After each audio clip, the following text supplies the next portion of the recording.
औज़ुबिल्लाहि मिनश्शैतानिर्रजीम बिस्मिल्लाहिर्रहमानिर्रहीम। पेश खिदमत है अल्लामा इकबाल रहमतुल्लाह अलैह का कलाम। मोहब्बत की तमन्ना है तो फिर वस्फ़ पैदा कर, जहाँ से इश्क चाहता है वहाँ तक नाम पैदा कर।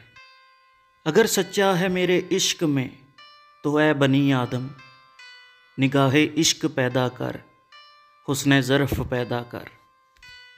मैं तुझको तुझसे ज़्यादा और सबसे ज़्यादा चाहूँगा, मगर शर्त ये है कि अपने अंदर मेरी जुस्तजू पैदा कर। अगर ना बदलूँ तेरी खातर हर चीज़ को तो कहना, तू अपने आप में पहले अंदाज़े वफ़ा पैदा कर। मोहब्बत की तमन्ना है तो फिर वस्फ़ पैदा कर, जहाँ से इश्क चाहता है वहाँ तक नाम पैदा कर।